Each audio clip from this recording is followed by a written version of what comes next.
Pero bueno, si usted quiere tener paz y tranquilidad en todas aquellas situaciones que le vengan, aquí está la solución, mire. Amén. La va a encontrar en su fe.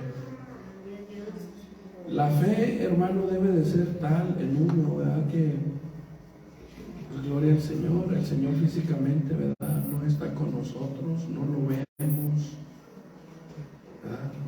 Nuestra vista, hermano, está fuera de su alcance de Él, ¿verdad? Pero para nuestra fe no. Para nuestra fe, hermano, el Señor está siempre a nuestro alcance. Y bueno, yo pienso que al igual que en este caso, hermano, así como que el Señor les hizo ver que también ellos podían haber calmado la tempestad a través de su fe, yo sigo creyendo lo mismo en este tiempo, hermano. Nuestra fe es aquello que viene a complementar la ausencia que dice Pablo de nuestro Señor. Dice que Él quisiera más partir con Dios para estar ya presente a Él y no tener, hermano, que caminar ausente de su presencia. Pero decía que por causa de la obra, hermano, prefería estar aquí para servir a los hermanos, ¿verdad? Mire, vamos a ver algunos ejemplos donde pues la palabra del Señor nos muestra, hermano, que no siempre el pueblo de Dios recurrió a Él en ayuda, recurrió a Él para tomar consejo. No siempre, hermano, el pueblo del Señor buscó a Dios. Y bueno, la misma Biblia nos va a dar respuesta el porqué de esta situación. Ahí en el segundo libro de Reyes, en el capítulo 1,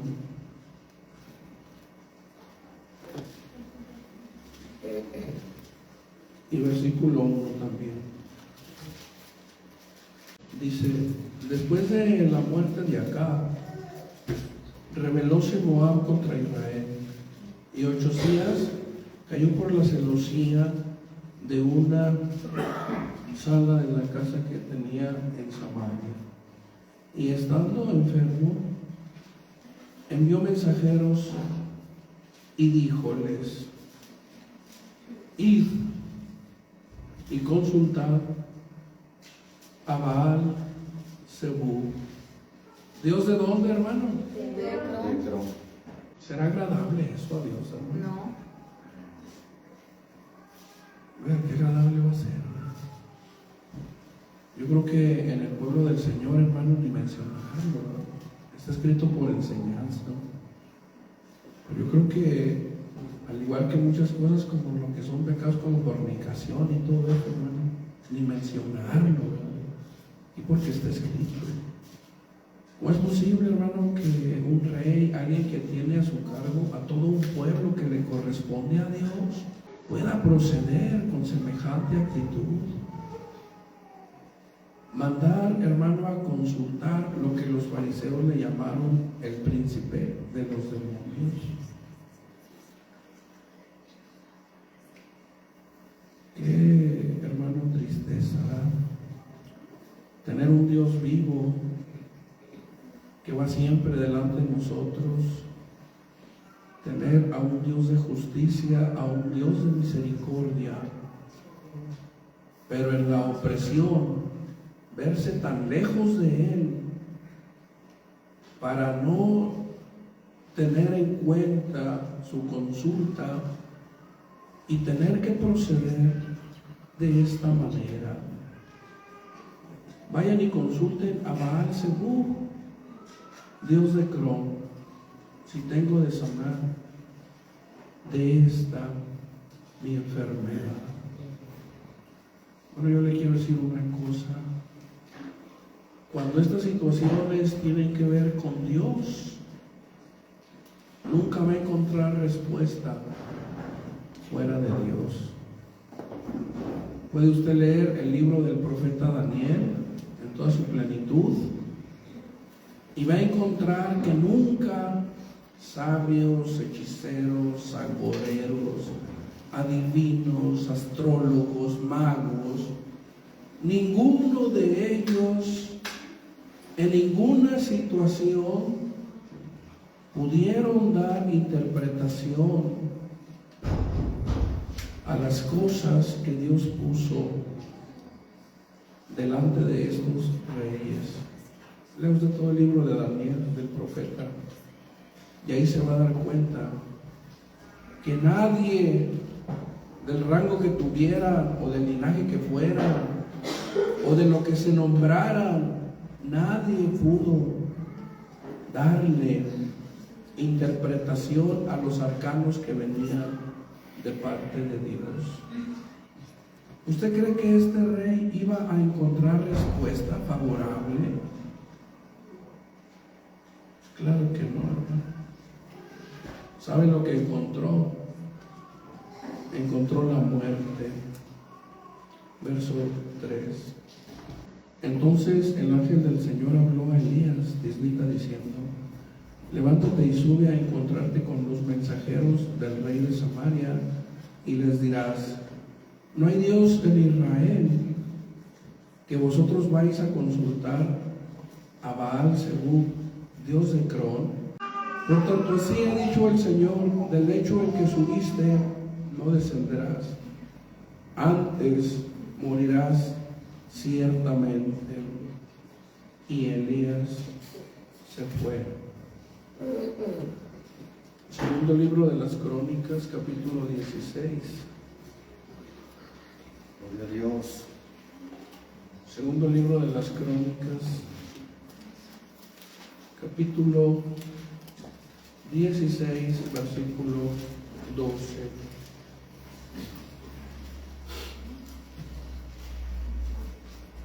Y el año 39 de su reinado enfermó Asa de los pies para arriba. Y bueno, considere usted, ¿verdad?, qué tan grave puede ser una enfermedad en los pies. Qué tan grave puede ser una caída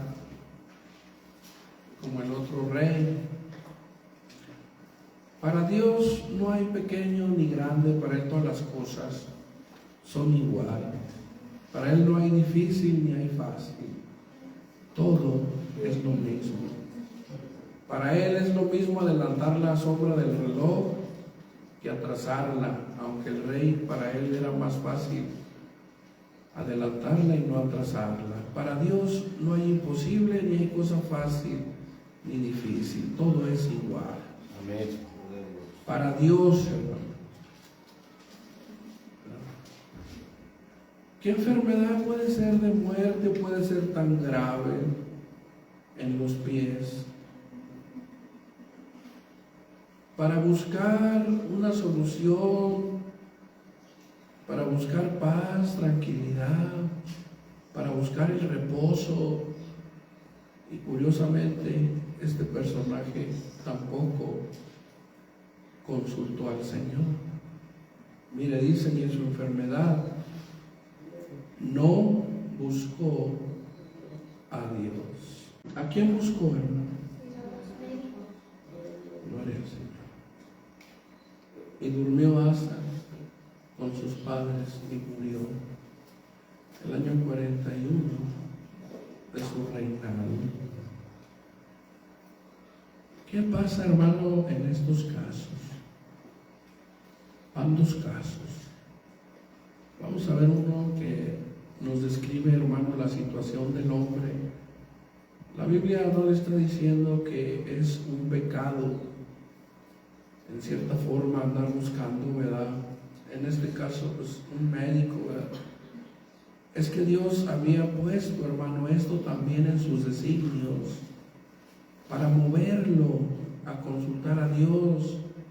Muchas veces Dios hace tantas cosas para enderezar nuestras vidas, para ver si ya cambiamos, para ver si ahora sí le entregamos nuestro corazón, para ver si ahora sí nos convertimos a Él.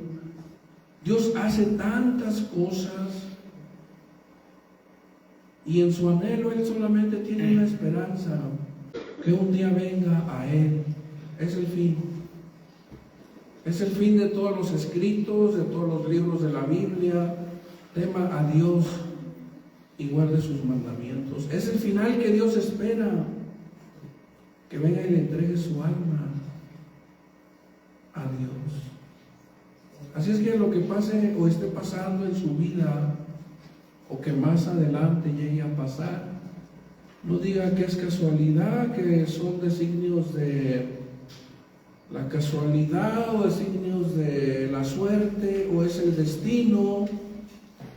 Dios quiere hacer algo en la vida de todos. No crea que aquella tempestad se levantó por casualidad, y ni por casualidad tampoco el Señor dormía.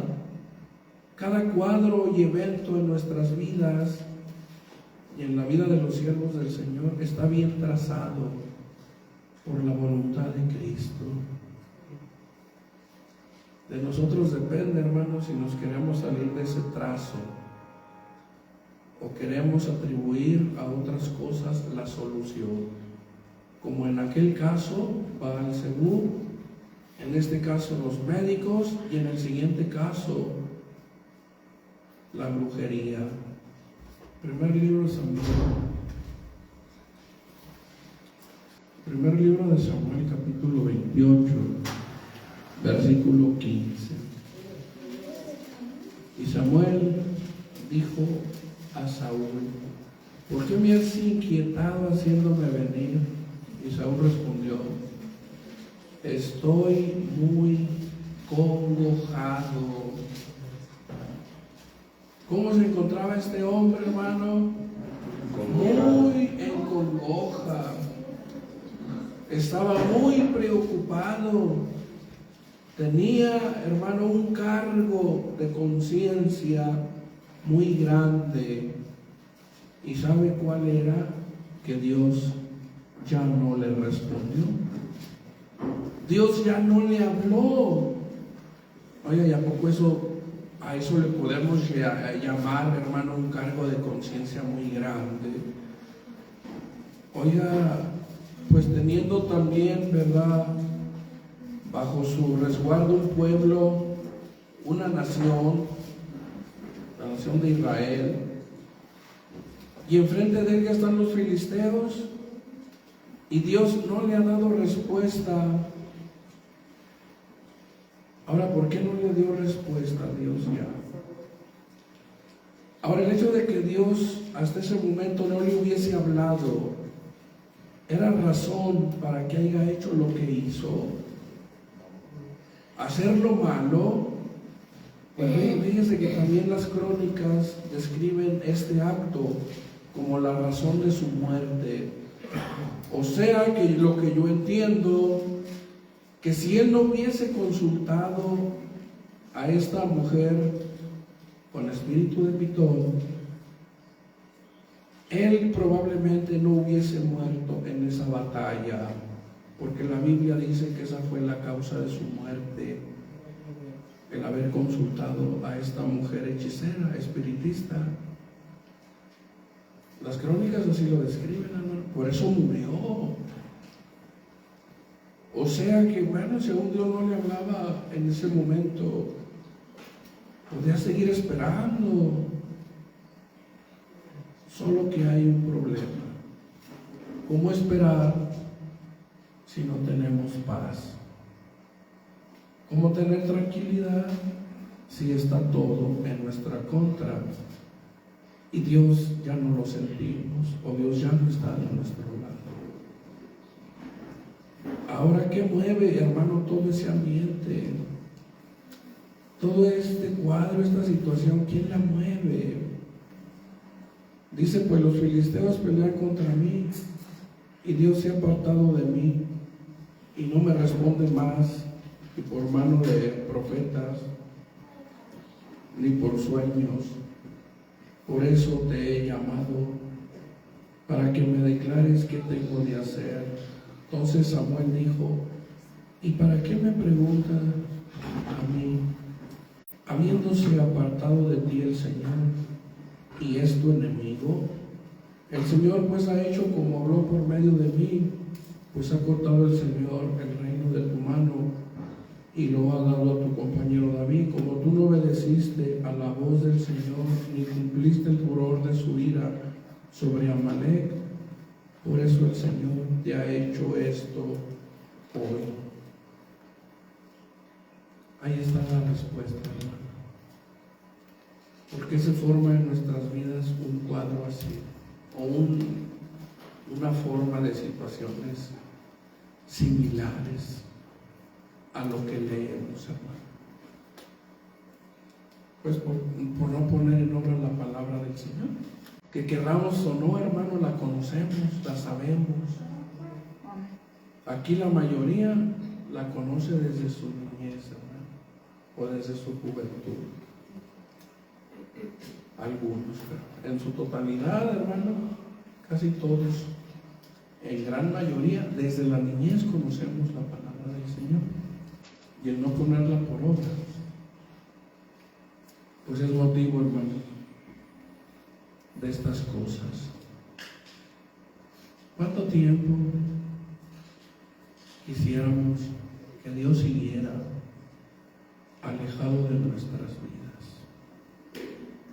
Yo le quiero decir una cosa: si a pesar de estar tan lejos de Él, ha tenido muchas bendiciones, o tenemos muchas bendiciones, ¿se imagina estando cerca de Él?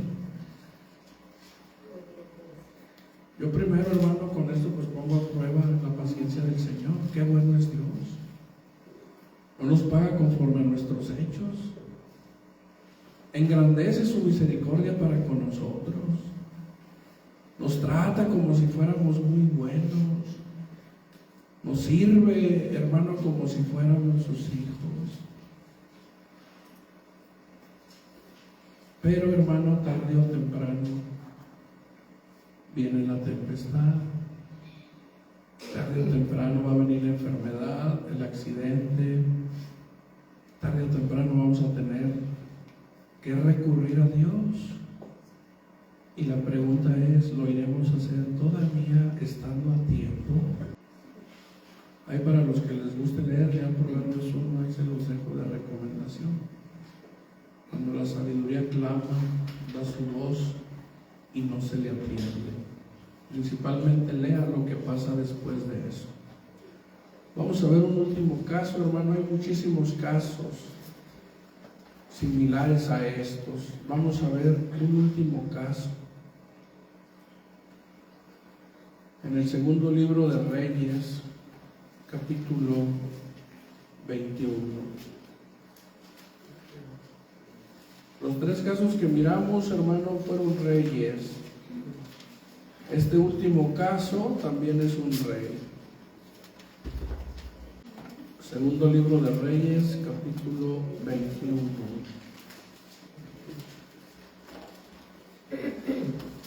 Y verso 1. Dice, hermano: de 12 años era Manasés cuando comenzó a reinar, y reinó en Jerusalén 55 años.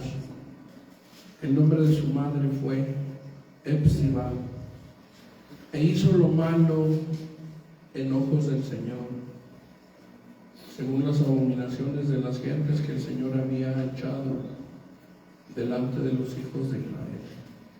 Porque él volvió a edificar los altos que Ezequías su padre había derribado, y levantó altares a Baal, e hizo bosques, como había hecho Acab, rey de Israel, y adoró a todo el ejército del cielo, y sirvió a aquellas cosas. Bueno, ¿qué está diciendo la palabra del Señor? Miren, dejó a un Dios vivo, poderoso, por adorar a las constelaciones, a los signos del zodiaco, dice otra parte, a las estrellas, al sol se le llamaba o se le conocía como Rahab en el pasado, o es la misma situación de Baal y Acera. Hay por ahí una escultura que es muy común verla en las entradas de las casas, el sol y la luna. Bueno, pues esa es la escultura de Baal y Acera, o el dios sol, o Rahab. Aquí en México, hermano, no es de extrañarnos, porque el dios mayor era el sol, simbolizado en una serpiente también. Las culturas indígenas, todo eso, hermano, ¿de dónde lo aprendieron? Bueno, se dice que todo eso salió del lugar conocido como Babel o confusión, cuando el Señor confundió y las personas se empezaron a esparcir, se llevaron consigo los mismos ideales, adorar a las deidades que ellos mismos se formaban en bosques, hacían elevaciones, principalmente llamadas obeliscos o pirámides, y allá hacían sus rituales. Esos eran los cultos en los bosques, hermano. Se adoraba a las estrellas, a las constelaciones, a las galaxias, y se dejó, en el caso de Israel, al Dios de ellos. Dice el verso 5: y edificó altares para todo el ejército del cielo en los dos atrios de la casa del Señor. Y pasó a su hijo por fuego. Y luego, ¿qué dice, hermano?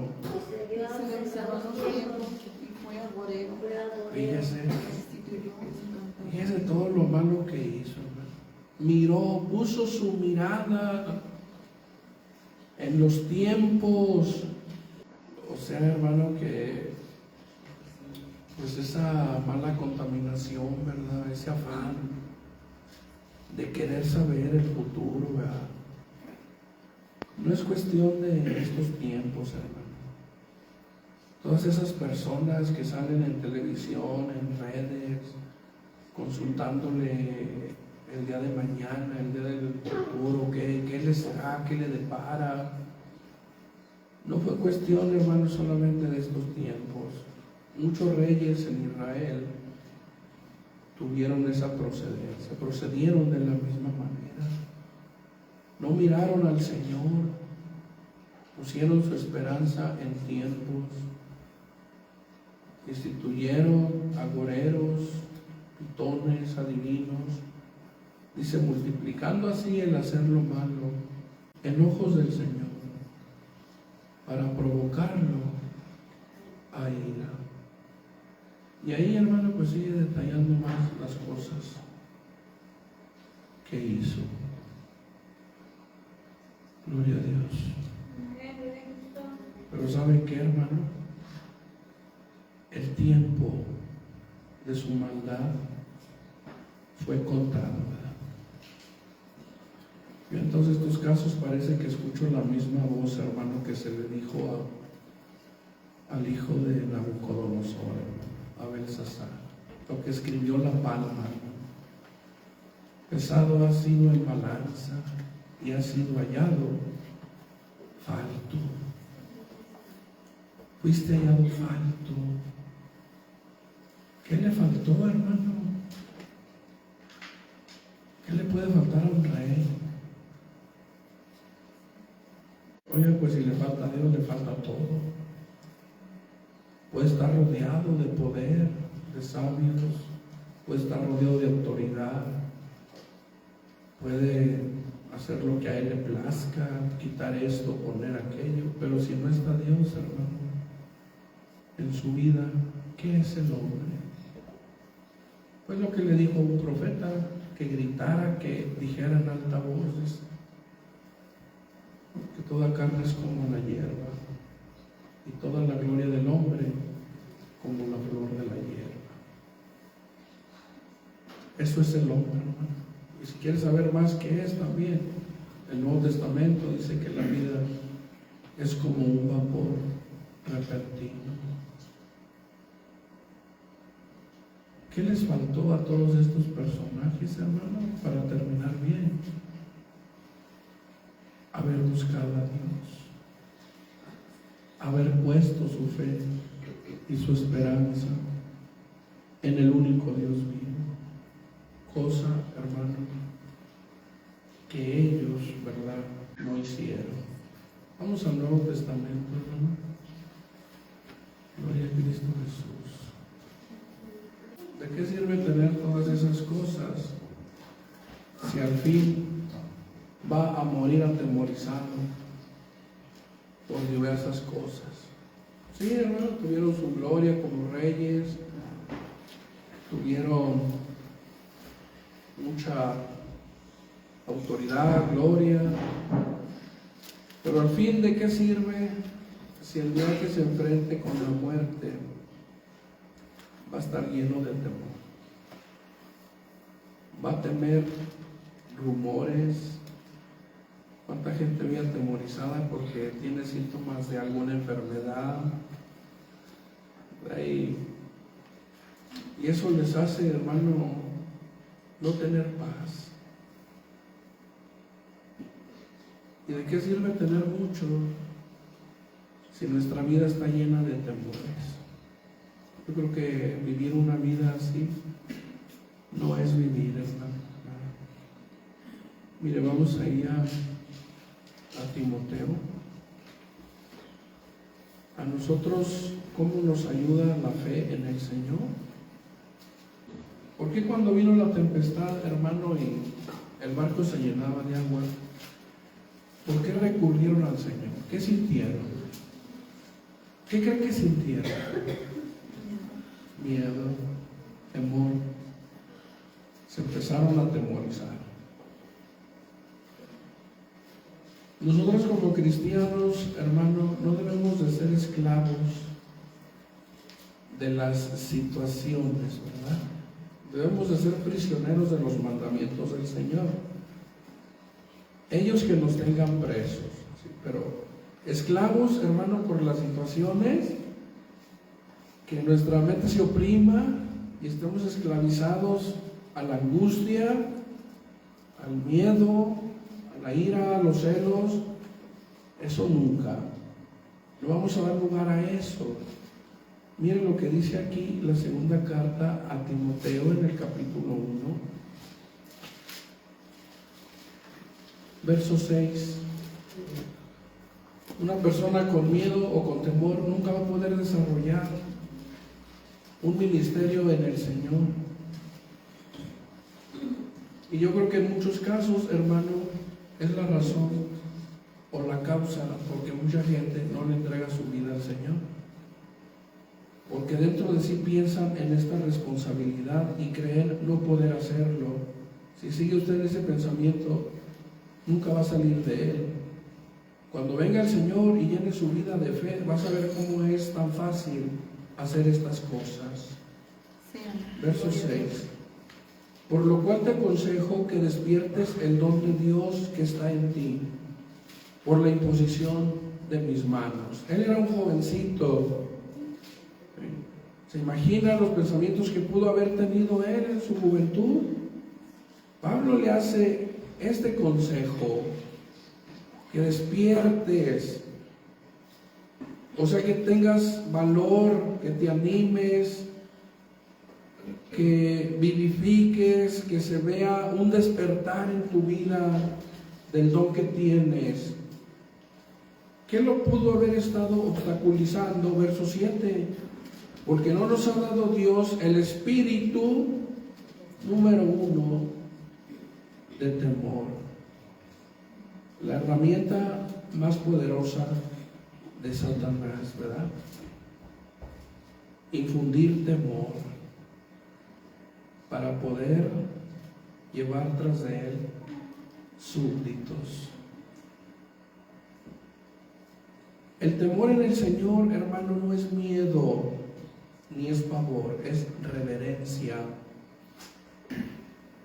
Es forjar una vida llena de valores espirituales para con Dios. Eso es el temor, mas nunca es pavor o miedo, porque si Él está de nuestro lado,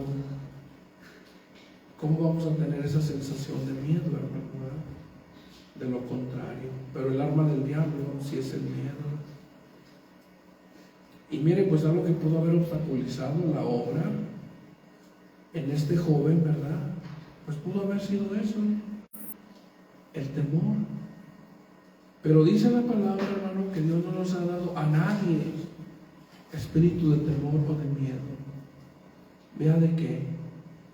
Sino de fortaleza. Ahorita vamos a ver esa palabra dicha de otra forma.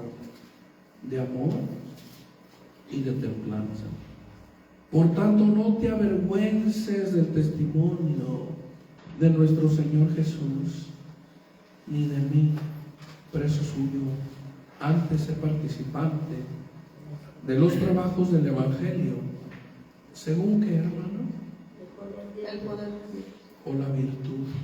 Porque acuérdense, antes había dicho que Dios nos ha dado un espíritu de fortaleza. Y la fortaleza, hermano, es fuerza, es poder. Y también se traduce como virtud. Hechos 1. Hechos capítulo 1. Versículo 6.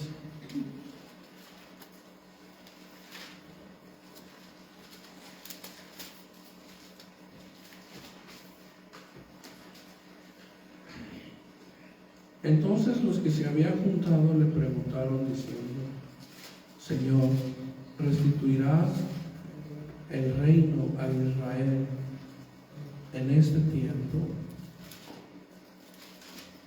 Y les dijo: no toca a vosotros saber los tiempos o las sazones que el Padre puso en su sola potestad. Mas en cambio, ¿qué les dijo, hermano? Mas recibiréis la virtud del Espíritu Santo que vendrá sobre vosotros. Y fíjense lo que va a pasar, hermano. Cuando una persona presuma, diga o enseñe que tiene virtud de Dios, hermano, mire usted cuál es la primera parte que manifiesta eso. Gloria a Dios. ¿Cuál es, hermano? Si yo recibo virtud de Dios, ¿para qué me dio Dios virtud, hermano? Para estar callado, para estar guardado en mi recámara. Hay, hermano, ¿verdad?, un espíritu, así por decirlo, tan pasivo, en el sentido de, pues, estar quieto. ¿Qué le dijo Pablo a Timoteo? Despierta. ¿Qué vas a despertar? El don de Dios. Y si lo va a despertar es porque está un poco adormecido, ¿verdad? Está en reposo. Será de bendición para alguien, hermano, una virtud que está en reposo. Vamos a orar por un enfermo, hermano. Usted tenía don de sanidad. No tengo tiempo, ¿verdad? Mi trabajo, mis ocupaciones no me lo permiten. Qué bendición, hermano, puede recibir una persona, aunque tenga mucha virtud, si ya no se ha ocupado en el Señor. Yo creo que la primera parte, si yo tengo virtud de Dios, es que voy a ser testigo del Señor Jesucristo. Y me seréis testigos. Testigos, ¿por qué testigos, hermano? Bueno, porque si se predica el Evangelio, hermano, pues se descubre la vida de Jesús. Y nosotros estamos haciendo la parte como de testigos. O sea, va a haber, hermano, un despertamiento de evangelismo, de predicación, de atestiguar de nuestro Señor. ¿Cuándo? Pues cuando recibamos esa virtud de parte de Dios, ese poder, esa fuerza. Yo no sé si usted entiende, hermano, que una persona con temor y que no puede hacer estas cosas, no sé si usted lo entienda, que sigue siendo prisionero del enemigo, ¿verdad? Prisionero, hermano, del temor es como decir prisionero del diablo en cierta forma, ¿verdad? No tiene que haber ningún espíritu, hermano, de temor en nuestras vidas, sino de virtud. Dice, me seréis testigos en Jerusalén y en toda Judea y Samaria y hasta lo último de la tierra. Apocalipsis 2. ¿Qué tiene que ver esto con la fe?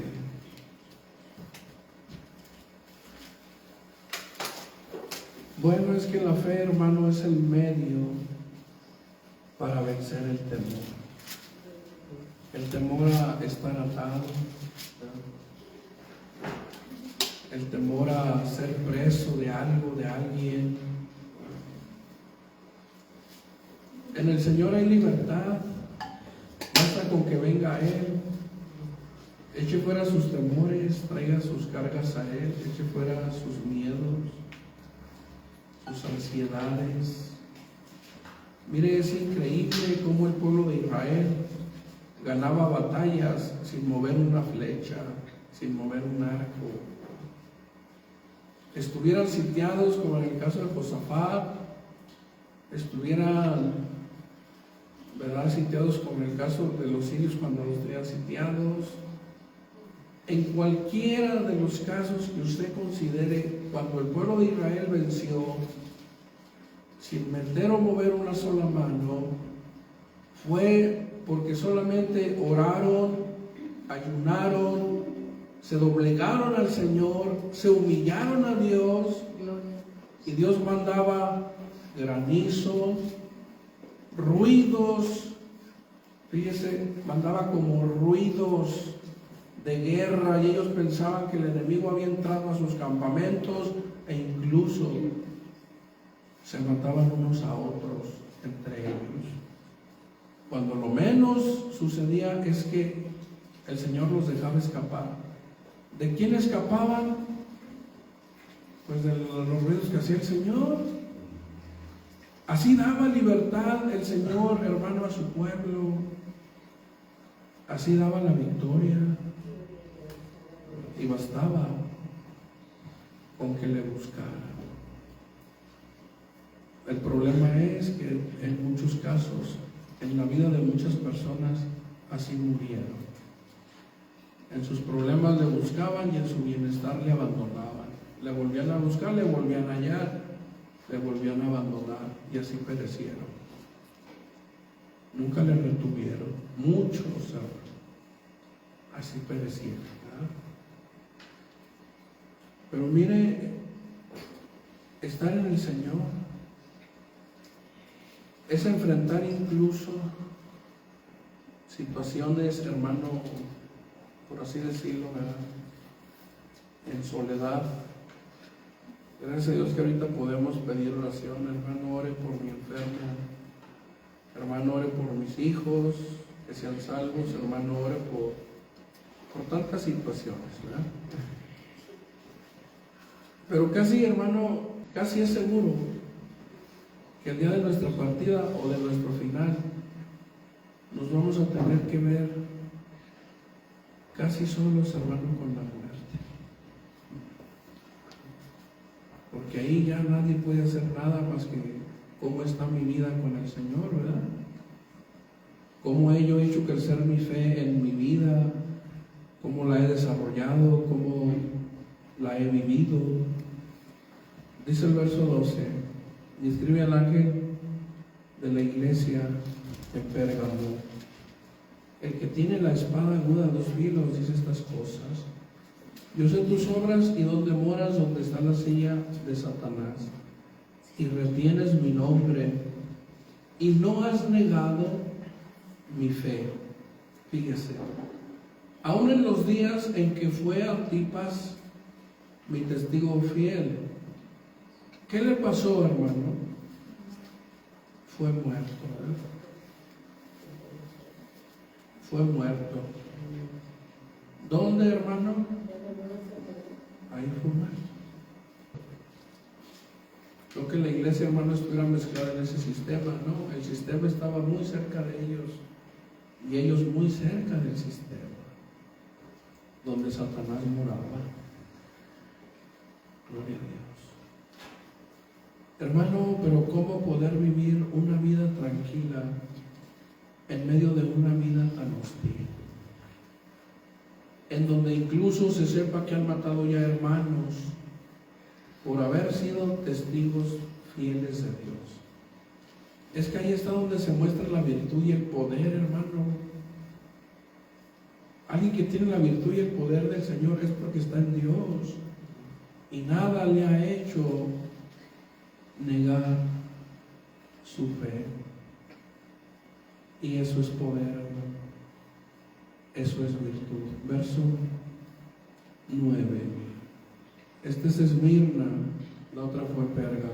Dice: yo sé tus obras y tu tribulación y tu pobreza, pero tú eres rico. ¿Y cuál era su riqueza, hermano? ¿Cuál era su riqueza? Pues Dios, ¿verdad? Dios era, hermano, la riqueza de ellos. Dice: la blasfemia de los que se dicen ser judíos y no lo son, mas son sinagoga de Satanás. No tengas ningún temor de las cosas que has de padecer.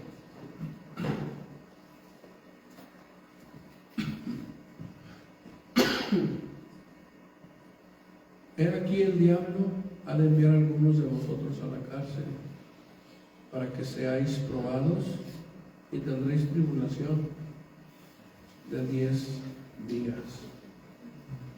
No tengas temor, dice.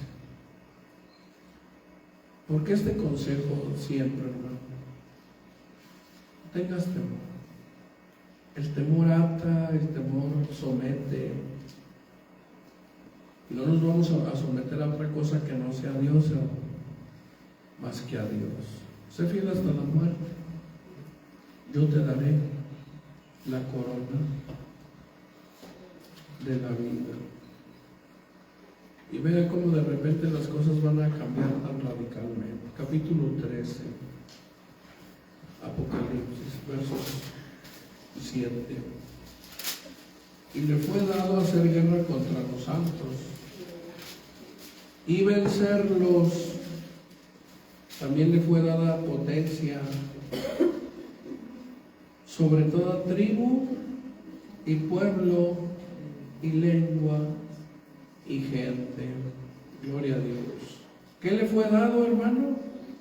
Potencia. Y en su fuerza y en su poder incluso va a vencer al pueblo del Señor, a los santos. O sea, hermano, dos fuerzas opuestas, una contra la otra. Para nosotros, hermano, la muerte no es pérdida. La muerte conlleva a nuestro triunfo. ¿Sí entiende eso? Yo creo que si lo entiende, hermano, bueno, pues también se puede decir que espera con seguridad su muerte también, ¿verdad? Porque la muerte de nosotros, hermano, conlleva nuestro triunfo. No hay por qué temer, ¿verdad? Esa es nuestra fe, hermano, lo que vence al mundo. La virtud del poder que Dios nos ha dado. Aquí la palabra vencer, hermano, es en el sentido de que nos van a dar muerte. Está en ese sentido. Mas nuestra fe no la van a poder mover porque estamos resguardados en el Señor. Verso 8. Y todos los que moran en la tierra le adoraron, cuyos nombres no están escritos en el libro de la vida del Cordero, el cual fue muerto desde el principio del mundo. Si alguno tiene oído, oiga. El que lleva en cautividad va en cautividad. El que cuchillo matara, es necesario que cuchillo sea muerto. Y lo que dice, hermano, aquí donde, hermano, pues cuando acontezcan estas cosas. Cuando las cosas, hermanos, se vuelvan dificultosas, duras y peligrosas. Créanlo que muchos, hermanos, van a perder lo poquito de cristianos que son, por su poquísima fe que tienen. Pero en muchos, hermanos, gócese porque habrá un despertar. Habrá un despertar espiritual tan fuerte, hermano, que por esa parte también va a ser un gozo que estas cosas vengan. A Dios pasatiempos, porque para el cristiano ya no va a haber más que someterse al Señor 100% y buscar a Dios. Vamos a concluir. Lucas 18, versículo 7. Aquí está la paciencia y la fe de los santos.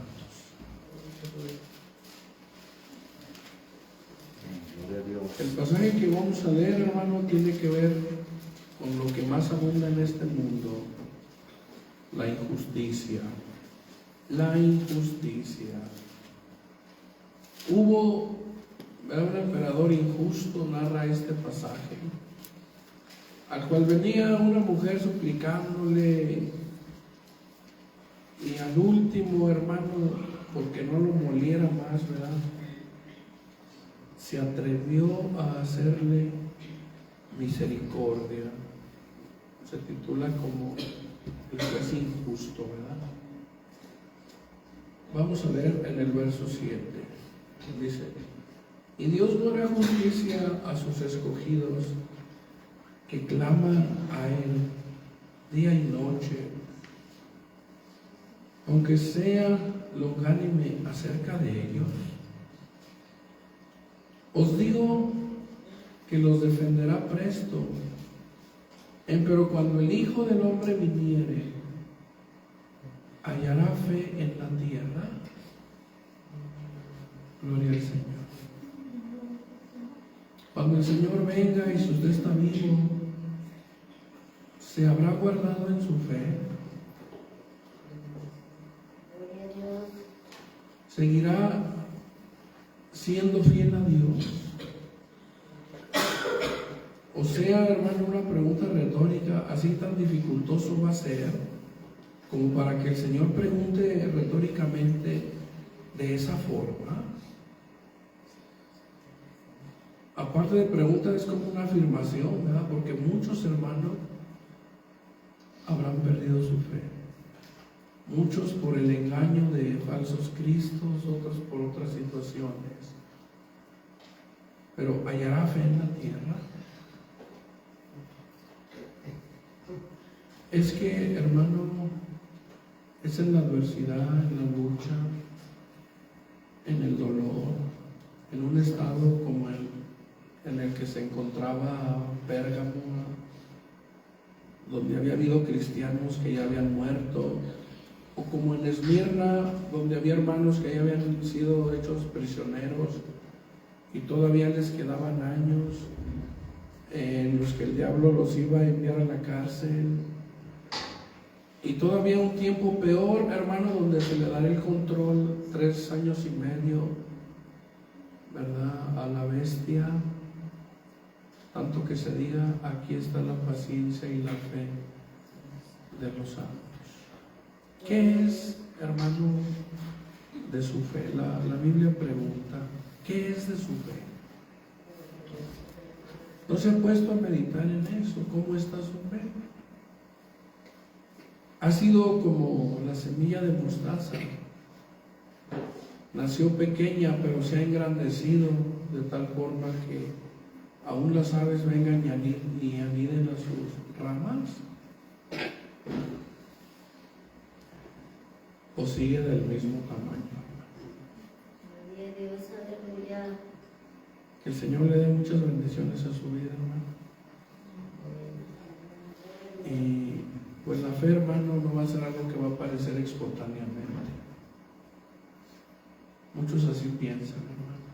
platicado con muchos hermanos. Les he dicho, clame a Dios, es que a mí Dios no me oye, pero tengo la esperanza que un día me escuche. ¿Y en qué pone su esperanza? ¿En un toque mágico? La fe, hermano, es algo que se tiene que estar cultivando.